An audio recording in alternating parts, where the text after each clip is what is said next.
छोटे से गांव में सुंदर नाम का आदमी अपनी पत्नी कविता और 10 साल के छोटे बेटे सौरभ के साथ रहता था।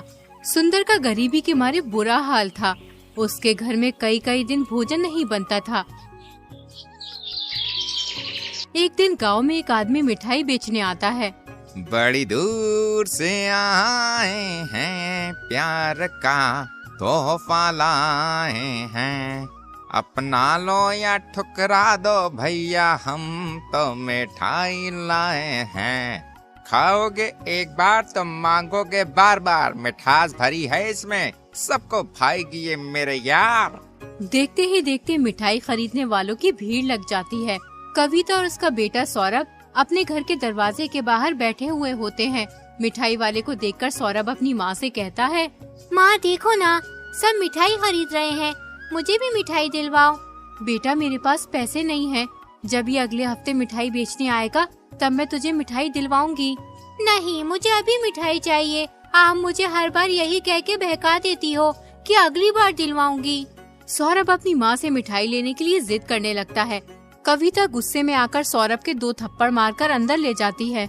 रोना बंद कर, जब एक बार कह दिया मेरे पास पैसे नहीं है तो फिर मैं तुझे मिठाई कहाँ से दिलवाऊं? तुझे पता भी है हम कितनी मुश्किल से अपना गुजारा कर रहे हैं, घर में एक पैसा भी नहीं है। ये कहते हुए कविता की आंखों में आंसू आ जाते हैं। उतने में ही सुंदर आ जाता है, जो कविता से कहता है, अरे क्या हुआ, तुम्हारी आंखों से आंसू क्यों आ रहे हैं? कुछ नहीं, बस अपनी तकदीर को देखकर रोना आ गया। आज मिठाई वाला आया था, सौरभ मुझसे जिद करने लगा कि मुझे मिठाई दिलवाओ। मैंने उसे गुस्से में पीट दिया। तुमने ये क्या किया कविता? उस मासूम को क्या पता हमारी मजबूरी का? तुम उसे प्यार से समझा देती ये बात। प्यार से मानता कौन है जो मैं उसे समझाऊं? घर में एक पैसा नहीं है, पूरे 2 दिन हो गए हैं घर में खाना पके। कब तक यूँ फाका किया जाए? एक तुम हो सारी जिंदगी सीधेपन में निकाल दी। आजकल सीधे आदमियों का जमाना नहीं है। कविता ऐसी बात नहीं है, तुम जानती हो कि मैं कितनी मेहनत से काम करता हूँ, लेकिन फिर भी मेरी तकदीर में पैसा नहीं है। इसमें मैं क्या कर सकता हूँ? तुमसे मैंने कितनी बार कहा है, समझ और मेहनत से काम किया करो। तुम अपने सीधेपन की वजह से हर जगह धोखा खा जाते हो। तुम एक काम करो, अपने मित्र सोम के पास जाकर कोई काम मांगो, वो तुम्हें कोई ना कोई काम जरूर बता देगा। सुंदर अपने दोस्त सोम के पास जाता है और उससे कहता है, सोम, मैं इस वक्त बहुत परेशानी से गुजर रहा हूँ, गरीबी से हाल बेहाल हो रहा है, घर में खाने के लिए अनाज का एक दाना भी नहीं है। सोम भाई, तेरे पास एक उम्मीद लेके आया हूँ। तुम्हारे पास ढेर सारी जमीन है, घोड़े हैं, बैल हैं, तुम मुझे अपने खेतों या जानवरों की देखभाल का कोई भी काम दे दो, बड़ी मेहरबानी होगी भाई। मैं बहुत ही मेहनत और ईमानदारी से काम करूंगा तुम्हारा। सुंदर, अब मेरे पास कुछ भी नहीं है, ना जमीन, ना बैल, ना घोड़े। यूँ समझ लो मेरा हाल भी बिल्कुल तुम्हारी तरह है। हाँ, अगर फिर भी तुम मेरे साथ काम करना चाहते हो तो मैं तुम्हें अपने साथ रख सकता हूँ, लेकिन देखो काम थोड़ा मुश्किल होगा। मुश्किल तो सभी काम होते हैं भाई, अगर हम मेहनत से करें तो मुश्किल काम भी आसान लगने लगता है। ये काम इतना आसान नहीं है जितना तुम समझ रहे हो। दरअसल मैं एक आदमी के साथ मिलकर चोरी का काम करता हूँ। अगर तुम चाहो तो तुम भी हमारे साथ चोरी का काम कर सकते हो। चोरी? अरे नहीं नहीं नहीं भाई, मुझसे चोरी का काम नहीं होगा। देखो सुंदर, घर के गुजारे के लिए कुछ ना कुछ तो करना ही पड़ेगा। अब यूं बीवी बच्चों को भूखा तो नहीं देखा जाता ना। सुंदर कुछ सोचने के बाद सोम से चोरी करने के लिए हामी भर देता है। अब सोम, सुंदर और राकेश तीनों चोरी करने लगते हैं। कुछ ही दिनों में वो अच्छा खासा धन चुराकर जमा कर लेते हैं। एक बार उनके हाथ सोने के सिक्कों से भरा मटका लग जाता है। वो उस मटके को ऐसी जगह छुपा देते हैं जहाँ किसी की नजर न पड़ सके। उसके बाद वो तीनों उसकी हिफाजत अपनी जान से भी ज्यादा करने लगते हैं। कुछ ही दिनों में उन तीनों का मन चोरी से भर जाता है। एक दिन सोम अपने दोस्त से बोला, मैं तो इस चोरी की जिंदगी से तंग आ गया हूँ। हमें हमेशा चौकन्ना रहना पड़ता है, कहीं कोई चोरी करते हुए पकड़ न ले। अगर किसी ने पकड़ लिया तो भाई मार मार के बुरा हाल कर देगा और फिर राजा के पास ले जाएगा और राजा अलग सजा देंगे चोरी करने की। तुम सही कहते हो सोम, मैं भी चाहता हूँ कि हम लोग एक शांति भरी और सच्ची जिंदगी जिए। चोरी से आज तक कभी किसी का भला नहीं हुआ है, इसलिए हमें अब ये चोरी का काम छोड़ देना चाहिए। इस मटके से सिक्के निकाल कर बेच देते हैं, जितने भी पैसे मिलेंगे इन सिक्कों के उनसे हम कोई काम कर लेंगे और फिर सुख चैन से अपना जीवन जिएंगे। अगर तुम दोनों का अब चोरी करने का मन नहीं है तो हम एक काम करते हैं, हम इन सिक्कों को छुपा कर रखते हैं। अगर किसी को शक हो गया तो लेने के देने पड़ जाएंगे। हमें किसी ऐसी जगह चलना चाहिए जहाँ हमें कोई भी ना जानता। वहाँ पे हम ईमानदारी से काम करेंगे और सुकून चैन की जिंदगी जिएंगे, और फिर जैसे ही मौका मिलेगा इन सिक्कों को हम बेच देंगे। राकेश, तुम सही कहते हो, हमें ऐसा ही करना चाहिए। तीनों ने तय कर लिया था कि वो अब कहीं और काम करेंगे और चैन से अपनी जिंदगी बिताएंगे। लेकिन राकेश की नजर उस मटके पे थी। वो सोचता था, किसी भी तरह से मुझे इन दोनों से ये मटका चुरा के भागना है। उसके बाद मुझे कभी भी कोई काम करने की जरूरत नहीं होगी। अब राकेश उस मटके को चुराने के लिए सही मौके का इंतजार करने लगता है। तीनों मटका लेकर गांव से दूर एक जंगल में पहुंच जाते हैं। वहां उन्हें एक बुढ़िया का घर मिलता है। राकेश बुढ़िया से कहता है, हम तीनों व्यापारी हैं, शहर में कुछ काम धंधा शुरू करना चाहते हैं। आपका घर शहर के बहुत नजदीक है, जो हमारे लिए बहुत ही फायदेमंद होगा। इससे हमें शहर आने जाने में बहुत आसानी होगी। हम अपने व्यापारिक कामों को बेहतर तरीके से संभाल पाएंगे। हम कुछ दिनों के लिए आपके घर में रुकना चाहते हैं। इसके बदले हम आपको अच्छे खासे पैसे भी देंगे। पैसों का नाम सुनकर बुढ़िया अंदर ही अंदर खुश होने लगती है। बुढ़िया बहुत ही लालची थी, लेकिन जितनी वो लालची थी उससे कहीं अधिक ईमानदार भी थी। उसने तीनों की खूब खातिरदारी करी और फिर बोली, आप जब तक चाहे तब तक यहाँ रह सकते हैं। इसे अपना ही घर समझो। तीनों को पता लग चुका था कि बुढ़िया बहुत ही नेक और सच्ची औरत है, जिसे पराई दौलत का लालच नहीं है। इसलिए उन्होंने अपना सोने के सिक्कों से भरा मटका बुढ़िया को संभालने के लिए दे दिया। कृपया आप इस मटके को संभाल कर रखना, और एक बात का ध्यान रखना, इस मटके को हमें तभी देना जब हम तीनों एक साथ तुमसे मटका लेने आए। ठीक है, मैं इस मटके को बहुत ही संभाल कर रखूंगी, लेकिन इस मटके के अंदर क्या है ये तो बताओ मुझे। इस मटके के अंदर हम तीनों की जिंदगी भर की कमाई है, इसलिए तुम्हें संभालने के लिए दे रहे हैं। बुढ़िया उस मटके को एक खुफिया जगह पर छुपा देती है, जिससे किसी को पता न चले। अगले दिन तीनों काम करने की तलाश के लिए निकल जाते हैं। पूरा दिन हो जाता है, लेकिन उन्हें कहीं भी काम नहीं मिलता, इसलिए वो बहुत थक जाते हैं। फिर वो बुढ़िया के घर से थोड़ी दूर एक पेड़ के नीचे बैठे होते हैं। भाइयों, पूरा दिन हो गया लेकिन कहीं भी काम नहीं मिला। मुझे तो बहुत तेज भूख लग रही है। ऐसा मन कर रहा है किसी पेड़ के नीचे बैठकर खाना खाया जाए। थक तो मैं भी बहुत गया हूँ और मुझे भी बहुत जोर की भूख लगी है, लेकिन खाना लेने जाएगा कौन बुढ़िया के घर? राकेश इसी घड़ी का इंतजार कर रहा था। वो सोचने लगता है, ये सही वक्त है उस मटके को गायब करने का। किसी भी तरह मुझे बुढ़िया से वो मटका लेना होगा। मैं जा रहा हूँ खाना लेने, तुम दोनों आराम करो यहाँ पे। राकेश बुढ़िया के घर पहुंचकर बोला, माँ, मुझे मेरे दोस्तों ने मटका लेने भेजा है। दरअसल हम उस मटके के 4 हिस्से करना चाहते हैं। 4 हिस्से क्यों करना चाहते हो? तुम तो 3 हो, फिर एक हिस्सा किसका है? वो एक हिस्सा हम तुम्हें देना चाहते हैं। तुमने हमारी देखभाल जो की है, तुम्हें पता भी है उस मटके के अंदर सोने के सिक्के हैं। तुम्हारे हिस्से में बहुत सारे सिक्के आएंगे। तुम उन सिक्कों से अपनी बची कुची जिंदगी आराम से काट लोगी। ला, जल्दी मुझे वो मटका ला कर दो। मुझे अपने हिस्से का कोई लालच नहीं है।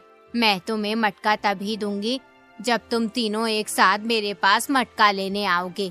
राकेश सोचने लगता है, हाँ, ये बुढ़िया तो बहुत चालाक है, ये मेरी बातों में आ ही नहीं रही। अब क्या करूं? एकदम राकेश के दिमाग में एक विचार आया। वो बुढ़िया से बोला, अगर तुम्हें मेरी बात पे यकीन नहीं है तो तुम खुद ही जाकर पूछ लो। बुढ़िया घर से बाहर निकली। उसने दोनों को एक पेड़ के नीचे बैठे हुए देखा। उसने दूर से ही उन दोनों को आवाज लगाई, क्या तुम दोनों ने अपने दोस्त को मटका लेने भेजा है? सुंदर और सोम को बुढ़िया की आवाज साफ सुनाई नहीं दी। उसने सोचा बुढ़िया खाने के लिए पूछ रही है, इसलिए उन्होंने बुढ़िया से कहा, हाँ, उसे दे दीजिए। बुढ़िया ने सोचा ये आदमी सही कह रहा है। उन्होंने अपना मटका मंगाया है और ये मुझे भी हिस्सा देना चाहते हैं। बेचारे बहुत ही नेक आदमी है। बुढ़िया राकेश के पास जाकर बोली, तुम मेरा यही इंतजार करो, मैं मटका लेकर आ रही हूँ। बुढ़िया ने मटका लाकर राकेश को दे दिया। राकेश मटका लेकर तुरंत ही वहाँ से चलता बना। उधर सोम और सुंदर राकेश का इंतजार कर रहे थे। सोम भाई, राकेश को काफी देर हो गई है, लेकिन अभी तक वो खाना लेके नहीं आया। मुझे तो कोई मसला लगता है, हमें चल के देखना चाहिए वहाँ पे। दोनों बुढ़िया के घर की ओर निकल पड़े। घर पहुंचकर वो बुढ़िया से बोले, हमने अपना दोस्त राकेश खाना लेने भेजा था, लेकिन वो हमारे पास नहीं आया। वो कहाँ है? तुमने उसे खाना लेने भेजा था या सोने के सिक्कों से भरा मटका? अरे हमने उसे खाना लेने भेजा था। उन दोनों की बात सुनकर बुढ़िया घबरा जाती है। उसने मुझसे कहा था तुमने उसे मटका लेने भेजा है। मैंने तुमसे भी पूछा था, तुमने मुझसे कहा हाँ दे दीजिए, इसलिए मैंने उसे मटका दे दिया। बुढ़िया की ये बात सुनकर उन्हें एक झटका सा लगा। वो तुरंत समझ गए कि उनके दोस्त राकेश ने उन्हें धोखा दे दिया है। हमने आपसे कहा था कि मटका तभी देना जब हम तीनों एक साथ आपसे मटका मांगेंगे, लेकिन तुमने हमारी बात नहीं मानी और मटका राकेश को दे दिया। मुझे तो लगता है तुम दोनों ने हमारे माल को हथियाने की साजिश की है। तुम भी उसके साथ मिली हुई हो और हमारा पागल बना रही हो। दोनों की बात सुनकर बुढ़िया बहुत दुखी हुई और बोली, मैंने कभी जीवन में किसी के साथ धोखा नहीं किया। तुम फालतू में मुझ पर शक कर रहे हो। तुम झूठ बोल रही हो। तुम्हें हमारे साथ राजा के पास चलना होगा। दोनों बुढ़िया को राजा के पास ले जाते हैं और फिर राजा से कहते हैं, महाराज, हम तीनों ने इस बुढ़िया को अपनी जिंदगी भर की कमाई संभाल कर रखने के लिए दी थी। हमने इनसे कहा था कि हमें मटका तभी देना जब हम तीनों एक साथ तुम्हारे पास लेने आए, लेकिन इन्होंने हमारी गैर मौजूदगी में वो मटका हमारे दोस्त राकेश को दे दिया और वो मटका लेकर फरार हो गया। क्यों अम्मा जी, क्या ये दोनों सच बोल रहे हैं? हाँ महाराज, ये दोनों सच बोल रहे हैं, लेकिन मैंने इनसे आवाज देकर पूछा था कि क्या तुम्हारे दोस्त को मटका दे दूं, तो इन्होंने हाँ कह दिया, इसलिए मैंने उसे मटका दे दिया। नहीं महाराज, ये झूठ बोल रही है। हमने खाना देने के लिए हाँ कहा था, ना कि मटका देने के लिए। महाराज, ये भी हमारे दोस्त राकेश के साथ मिली हुई है। ये सब इस बुढ़िया की लापरवाही की वजह से हुआ है, जिससे तुम दोनों को नुकसान हुआ है। इसलिए तुम्हारे नुकसान का सारा हर्जाना बुढ़िया को 5 दिन के अंदर भरना होगा। अगर ये हर्जाना नहीं भर सकी तो फिर इन्हें सजा मिलेगी। राजा की बात सुनकर बुढ़िया रोती हुई अपने घर चली जाती है। हे ईश्वर, मेरी मदद कर। मैं उन दोनों का धन कहाँ से लौटाऊं इस बुढ़ापे में? मैं उनके धन की भरपाई कहाँ से करूँगी? उधर मंत्री राजा से कहता है, महाराज, मुझे लगता है कि वो बुढ़िया बेकसूर है। हमें एक बार इस मसले की सही से तहकीकात करनी चाहिए। वो इस बुढ़ापे में उन दोनों का इतना सारा धन कहाँ से लौटाएगी? तुम सही कहते हो, हमें इस मामले की सही से तहकीकात करनी चाहिए। तुम एक काम करो, कल भेष बदल कर उस बुढ़िया के घर जाओ और सच का पता लगा के आओ। अगले दिन मंत्री एक साधारण आदमी का भेष बदलकर बुढ़िया के घर पहुंच जाता है। जब वो बुढ़िया के घर पहुंचता है, उस वक्त बुढ़िया रो रही होती है। मंत्री बुढ़िया से कहता है, अम्मा, आप क्यों रो रही हैं? आपको कोई परेशानी है क्या? नहीं बेटा, मैं अपनी किस्मत पर रो रही हूँ।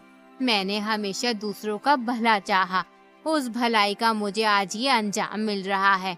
बुढ़िया मंत्री को अपनी सारी बात बताती है, किस तरह राकेश उसे धोखा देकर मटका ले गया और राजा ने 5 दिन के अंदर सुंदर और सोम का हर्जाना भरने का वक्त दिया है। बुढ़िया की बात सुनकर मंत्री कहता है, ईश्वर करे उन दोनों को तुम्हारे साथ ऐसा सुलूक करने की सजा मिले। तुम परेशान ना हो अम्मा, ईश्वर ने चाहा तो सब ठीक हो जाएगा। मंत्री राजमहल जाकर राजा को सारी बात बताता है। मंत्री की बात सुनकर महाराज बहुत हैरान होते हैं। फिर वो मंत्री से कहते हैं, ये तो हमसे बहुत बड़ी गलती हो गई। क्या तुम इस मामले को हल कर सकते हो? जी महाराज, बिल्कुल। जैसे कि उन तीनों ने बुढ़िया से शर्त लगाई थी कि हमें मटका तभी देना जब हम तीनों एक साथ लेने आए, लेकिन वो तो 2 हैं, इसलिए शर्त के मुताबिक मटका तभी मिलेगा जब तीनों एक साथ आएंगे। शाबाश, बहुत खूब। तुम बहुत समझदार हो मंत्री। बुढ़िया और उन दोनों को बता दो कि इस मुकदमे का फैसला दोबारा होगा। अगले दिन बुढ़िया और सुंदर सोम दरबार में आए। राजा ने उन दोनों से कहा, तुम्हारी शर्त ये थी कि बुढ़िया वो मटका तभी दे तुम्हें जब तुम तीनों एक साथ मटका लेने आओ। जी बिल्कुल महाराज, हमने ऐसा ही कहा था। तो ठीक है, फिर फैसला हो गया। बुढ़िया तुम्हें मटका देने के लिए तैयार है, लेकिन तुम्हें मटका तभी मिलेगा जब तुम तीनों एक साथ मटका लेने आओगे। अगर तुम्हें अपना मटका चाहिए तो तुम्हें अपने तीसरे मित्र को भी लाना होगा, तभी तुम्हें मटका मिल सकता है। जाओ, अपने तीसरे साथी को बुला कर लाओ, जिससे शर्त पूरी की जा सके। लेकिन महाराज, हम उसे कहां से तलाश करके लाएं? वो तो मटका लेकर फरार हो गया है। हमें इस बात से कोई मतलब नहीं। अगर तुम्हें मटका चाहिए तो शर्त पूरी करनी होगी, वरना तुम यहाँ से जा सकते हो। दोनों बिना कुछ कहे राजमहल से चले जाते हैं। राजा का फैसला सुनकर बुढ़िया खुश हो जाती है। उसके बाद सोम और सुंदर राकेश को बहुत तलाश करते हैं, लेकिन उसका कुछ भी पता नहीं चलता।